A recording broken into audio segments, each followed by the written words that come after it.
Some people's opinions, they are conspiracy theories. In other people's opinions, these things are really real. These things are happening on the earth. But we're also going to be looking at this from a prophetic standpoint, something that I discovered recently written in the book of Enoch, a book that, well, in some circles of Christianity and in Judaism, that the book of Enoch is not part of Bible, but yet it's clearly part of the Ethiopic scriptures. It was even part of the Qumran community, where there has been many fragments, including in a complete scroll of the book of Enoch that was discovered. So the Jewish people did accept the book of Enoch as an authoritative biblical scripture at one time, and in many Bibles it still is there, including even the Et Sefer that Dr. Stephen Pidgeon has put out as well, where he put this book back in the Bible. So we're going to be looking at some things from there, and we're going to even be looking at some articles that have been considered, well, some might say it's fake news, some might say it's satire. Regardless of the case, there may be some very truth to it, and this is why I wanted to talk to you about these things. Antarctica has really become a major subject in recent, well, in fact, in the last year, even more so. There's been every kind of conspiracy theory that it is a place for a massive alien base. This is where aliens go at. We know of the one of the former military officers, Byrd, who fought a conflict near Antarctica and lost a lot of men, claiming that there were flying discs, flying saucers coming out of the Antarctica. And just there's all kinds of evidence that is legitimate evidence that clearly seems to show that the Antarctica is certainly a base of some sort. The Germans also, under Adolf Hitler, had a base down at Antarctica.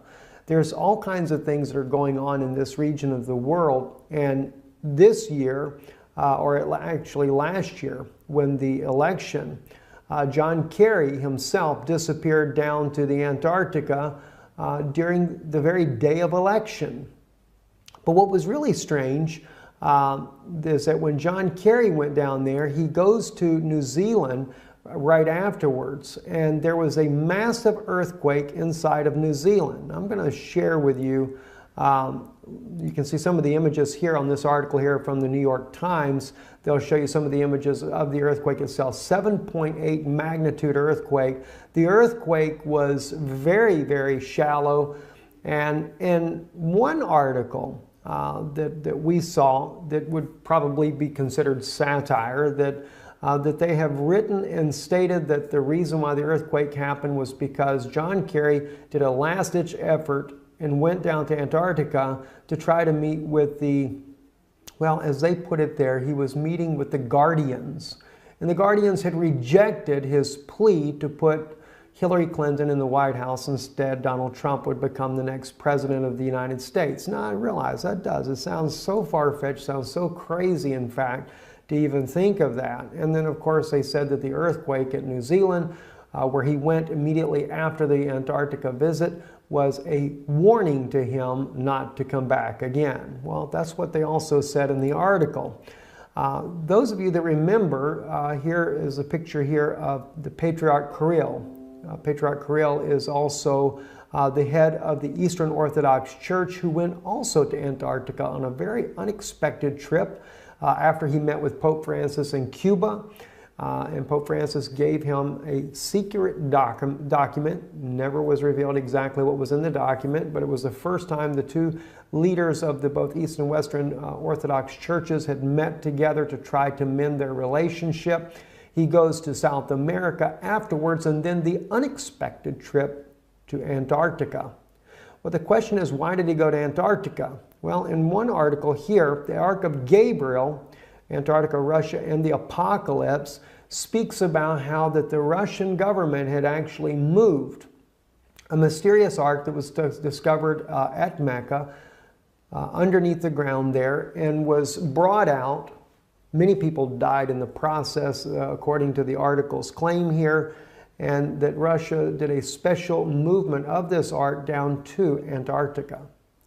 Now, again, Whether we would say this is just a bunch of garbage or if it's really true or not, I'll just leave that up to you. But maybe what I'm going to share with you in a few minutes might weigh in on your thinking. So I do ask you, just kind of bear with me a little bit here while we discuss these things here. Anyway, at Mecca, if you remember, I believe it was last year, there was a quote-unquote stampede. And the news reported that some 700, in one case 717 people were killed in this stampede. This is something that has never happened before at Mecca, and actually we found out later that it was 2,000 people were killed there in Mecca.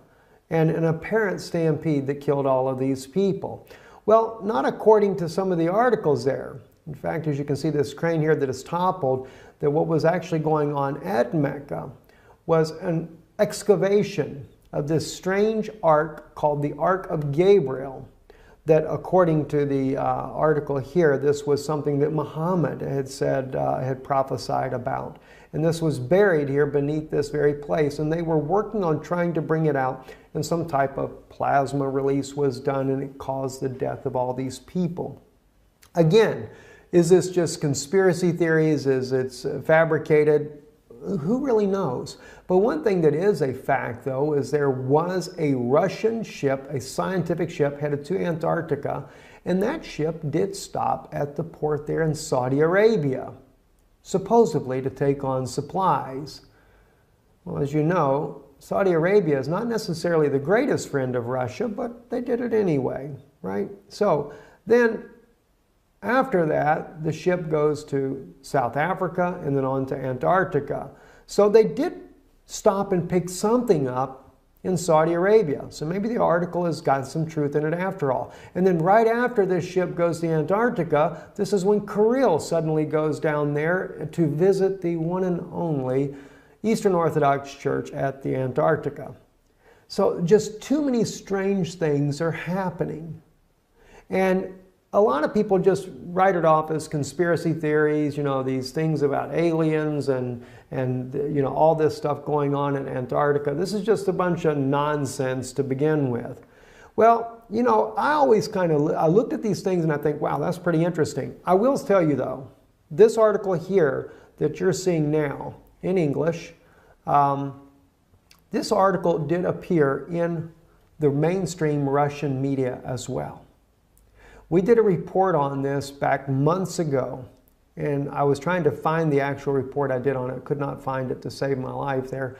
But I wanted to share that with you, and if you look back, maybe you can find it yourself. But when we did the report on this, we used Russian media, mainstream Russian media, that does not look at this as being just a fabrication.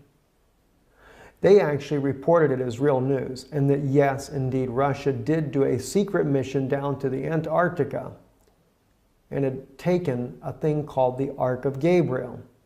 So there is a Russian news source out there that does not look at this as some kind of conspiracy. And it went much deeper than what this article goes into it. We shared that with you once before. But then something caught my attention the other day. As you can see on your screen now, this is the book of Enoch. I was reading in the first book of Enoch, chapter 18. And this is where the angel Uriel is taking Enoch and showing him some very interesting things. And I'm going to share with you some of the words that I read here in Enoch, and then you'll see why it became very interesting to me. If we go down to, say, verse 4 and begin there, it says, "And I saw the winds which turned the sky and caused the disk of the sun and all the stars to set. And I saw the winds on the earth which support excuse me, the clouds. And I saw the path of the angels. I saw at the end of the earth the firmament of heaven above. And I went towards the south." Okay, so he goes to the end of the earth. And he speaks about going towards the south.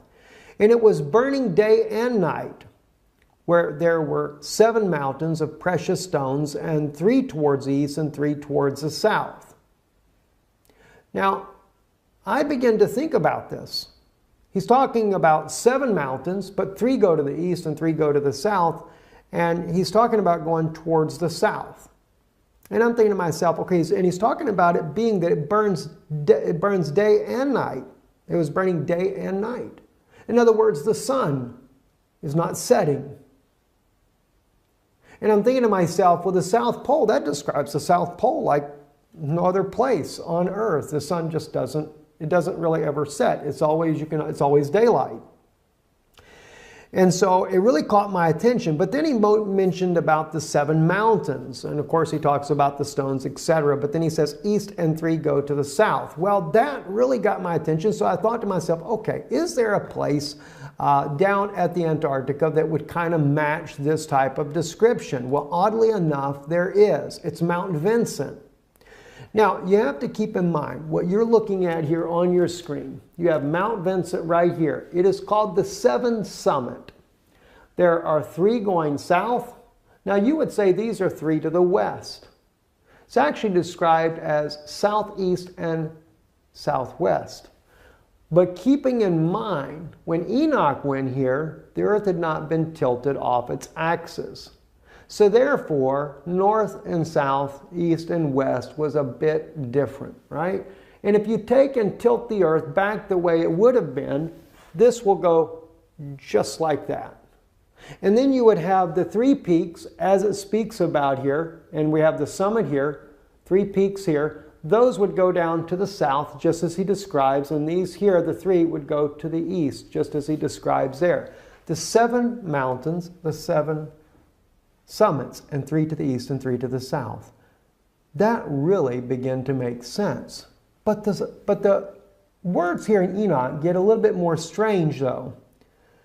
And as I read on, it says, and those towards east were of colored of stone and was of pearl, and one of a healing stone, and those towards the south of a red stone. And the middle one reached to heaven like the throne of the Lord, and stibium, and the top of the throne was a sapphire.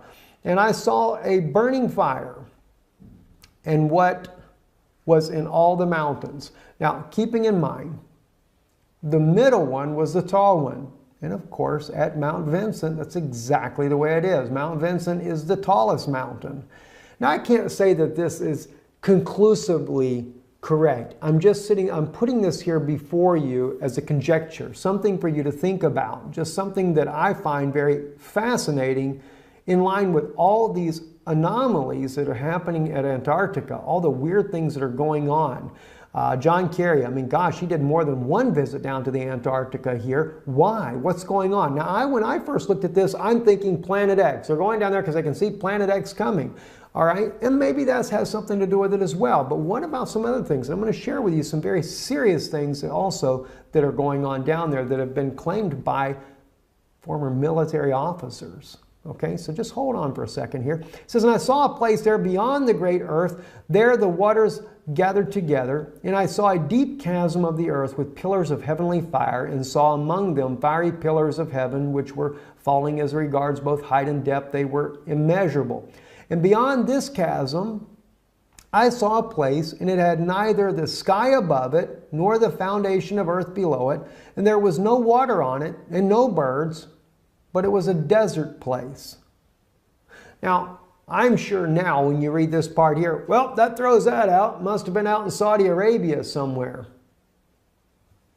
Maybe not. Maybe not, guys. Let's take a look at something else here that's very, very interesting. All right, let's go actually to the 7summits.com website. And this is about Antarctica, and it's about Mount Vincent, and it talks about it being the tallest mountain, etc. Let me read to you the Antarctica facts, though.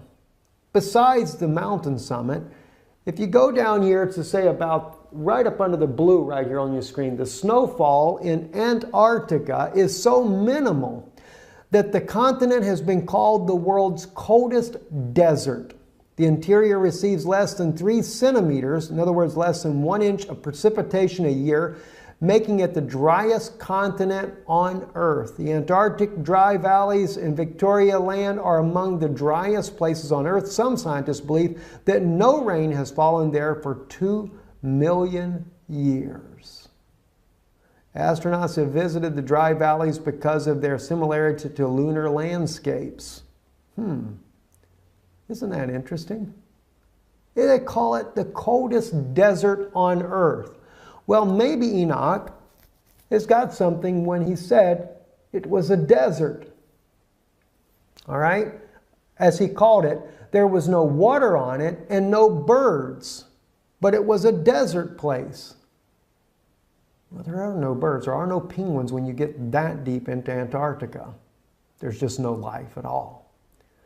And a terrible thing I saw there, 7 stars like the great burning mountains, and like a spirit questioning me, the angel said, "This is the place of the end of heaven and earth. This is the prison for the stars of heaven and the host of heaven, and the stars which roll over the fire. These are the ones which transgress the commandment of the Lord from the beginning of their rising, because they did not come out at their proper times, and he was angry with them and bound them until the time of consummation of their sin in the year of mystery."